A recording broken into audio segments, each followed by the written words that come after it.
মোৰ ঘৰ নলবাৰী জিলাৰ বাজনী মৌজাৰ অন্তৰ্গত শুকালাগুচি গাঁৱৰ বাসিন্দা। তুমি কালি নীট পাছ কৰিছা, কালি নীট পাছ কৰিছোঁ।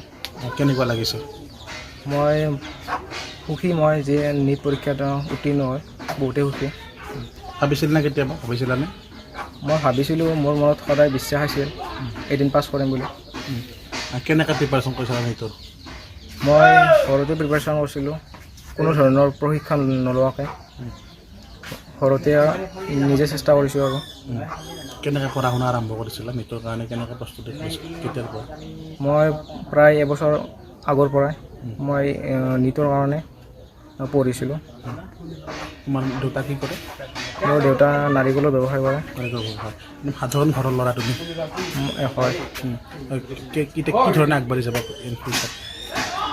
মই এতিয়া এজন ভাল চিকিৎসক হ'ম বুলি আগলৈ ভাবিছোঁ। আৰু যিহেতু মই এজন দুখীয়া পৰিয়ালৰ পৰা আহিছোঁ, চ' মই দেখিছোঁ, আৰু সেইকাৰণে মই যিমান পাৰোঁ মোৰ পৰা আৰু দুখীয়া দৰিদ্ৰ লোকক বিনামূলীয়া চিকিৎসা কৰিবলৈ চেষ্টা কৰিম। আৰু মানে শিক্ষা দৰিদ্ৰতাৰ হেঙাৰ হ'ব নোৱাৰে। শিক্ষা দৰিদ্ৰতাৰ হেঙাৰ হ'ব নোৱাৰে কেতিয়াও, আৰু নিজেও যদি চেষ্টা কৰা যায় নীট পৰীক্ষাত উত্তীৰ্ণ হ'ব পাৰে।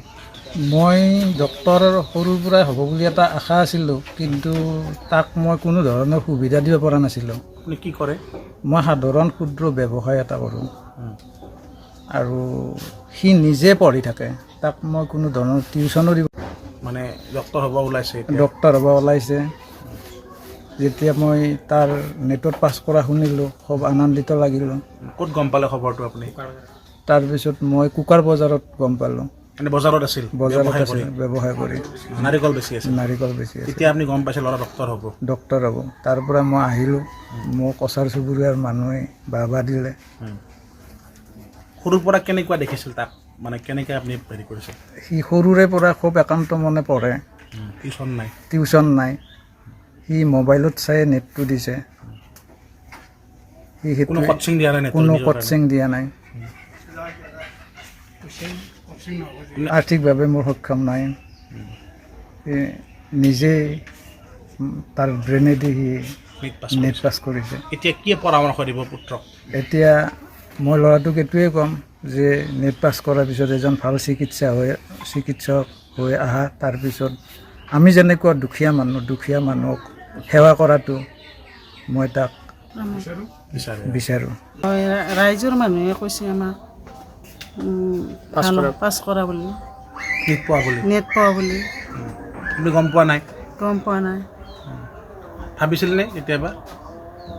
একো নাজানো মই সেই নেট কি পৰীক্ষা। এনেই মানুহৰ মুখত শুনি কিনে ভাবিছোঁ ল'ৰা ডক্তৰ হ'ব এতিয়া।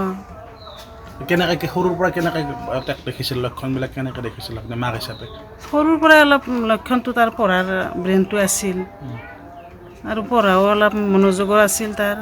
চেষ্টা কৰি থাকে বাৰে বাৰে, ক'লেও সি খা লোৱাৰ কথা বিচাৰ ল'লেও সি নাখায়। তাৰমানে পঢ়াতে মনোযোগ দি থাকে। কোনো ধৰণৰ টিউশ্যন নাই, অকলে ঘৰতে পঢ়ি থাকে। মানে আপুনি ভাবিছিল ল'ৰা কিবা এটা হ'ব বুলি? আশা আছিল আৰু এটা। এতিয়া চিকিৎসক হ'ব ওলাইছে। সি ৰাইজক আশীৰ্বাদ দিয়া, ৰাইজক সেৱা কৰা। যিকোনো খবৰৰ বাবে যোগাযোগ কৰক আমাৰ এই নম্বৰত 9181 307 221।